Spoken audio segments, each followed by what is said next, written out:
আসসালামু আলাইকুম। আজকে আমরা দেখব যে কিভাবে এই পাসওয়ার্ড রিসেট করা যায়।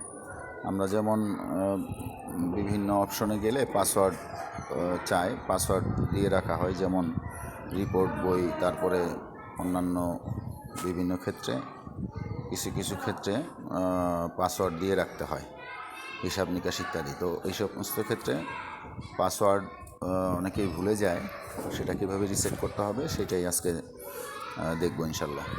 এই যে আমি যেমন এই যে রিপোর্ট অপশনে গেলাম, এখানে যে পাসওয়ার্ড চাইতেছে, এখন আমি পাসওয়ার্ড ভুলে গেছি। এখন পাসওয়ার্ডটা রিসেট কিভাবে করব, এইখানে দেখেন যে এই যে ক্লিক টু ইনফরমেশন, এখানে দিলে যে পাসওয়ার্ড ভুলে গেলে অ্যাপ আনইনস্টল করতে হবে, অথবা অ্যাপের মোবাইলের সেটিংস থেকে ডাটা ডিলিট করতে হবে। তো মোবাইলের সেটিংস হলো এই যে এইখানে দেখেন, এইখানে আমরা মোবাইলের সেটিংসে যাই। মোবাইলের সেটিংসে যাবেন, মোবাইলের সেটিংসে যাওয়ার পর এইখানে হলো অ্যাপে যাবেন, অ্যাপস, এই যে অ্যাপস, এই যে অ্যাপসে গেলাম। অ্যাপসে যাওয়ার পর এই যে এই আমাদের আল কোরআন সার্চ অ্যান্ড ব্রাউজ, এইটা ওপেন করতে হবে।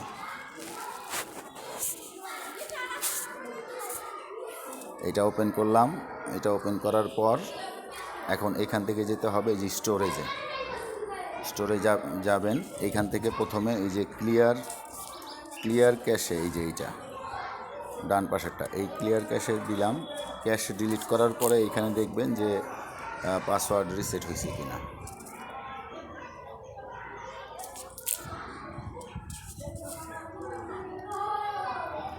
রিসেট হয় নাই, তাহলে আমাদেরকে ডাটা ডিলিট করে দিতে হবে। এই যে ক্লিয়ার ডাটা, এই যে বাঁ পাশেরটা, এখানে ক্লিয়ার ডাটা আছে, এই ক্লিয়ার ডাটা ক্লিক করবেন। ক্লিয়ার ডাটা ক্লিক করার পর আপনাকে এই যে ওকে দিতে হবে, দিলে এই যে ডাটা ক্লিয়ার হয়ে গেল। তো ডাটা ক্লিয়ার হয়ে যাওয়ার পর এখন আমরা আমাদের অ্যাপটা আবার চালু করব।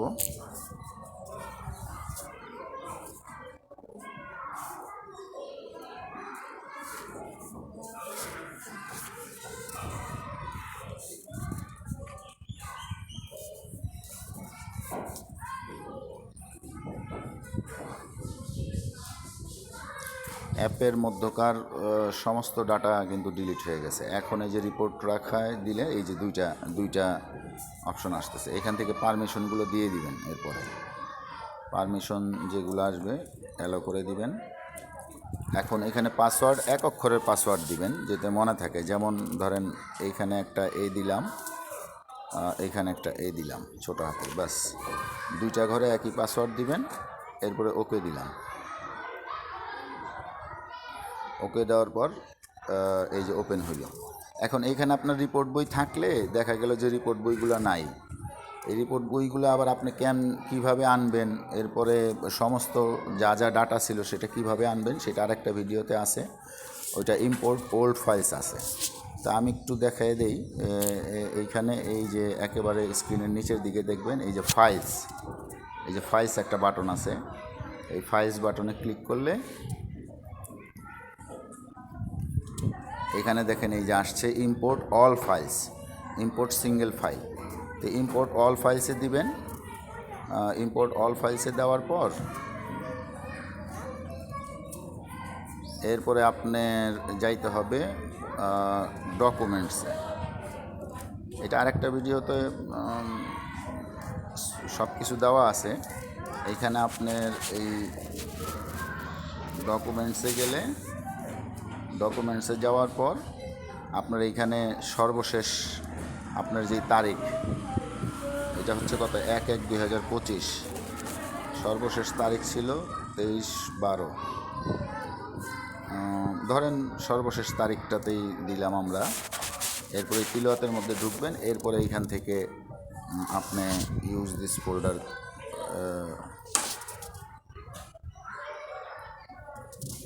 হ্যালো,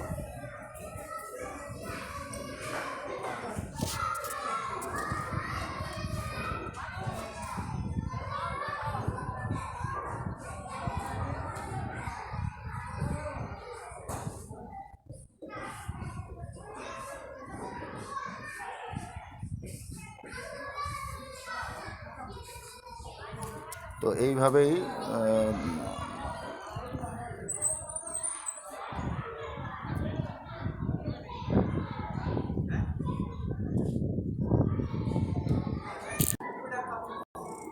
তো আমাদের এইখানে এই ডাটা সব ইম্পোর্ট হয়ে গেল। এটা দীর্ঘ সময় লাগতে পারে, কারণ আপনার এই যাবৎকাল যত কিছু ইনস্টল করা আছে সব এবং ডাউনলোড করা আছে সব কিছু ইম্পোর্ট হয়ে যাবে। তো এই ইম্পোর্ট করার ব্যাপারে আরেকটা ভিডিও আছে, দেখবে ওইটা দেখে নেবেন একটু, যে কীভাবে ওল্ড ফাইলস ইম্পোর্ট করা যায়। তো এইখানে এখন আমরা এই যে আলহামদুলিল্লাহ ইম্পোর্ট কমপ্লিট। এখন আমরা আমাদের সে গিয়ে দেখি রিপোর্টে।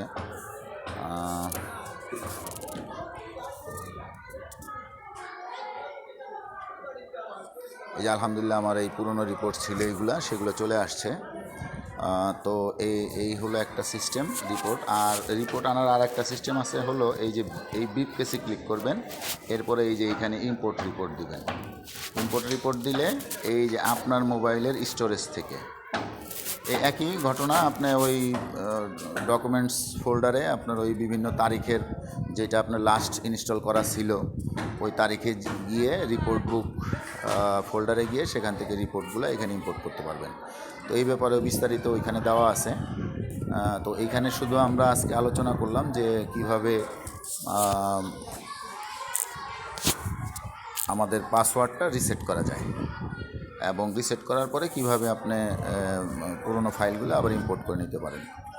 তো আলহামদুলিল্লাহ আজকে এ পর্যন্তই। আসসালামু আলাইকুম।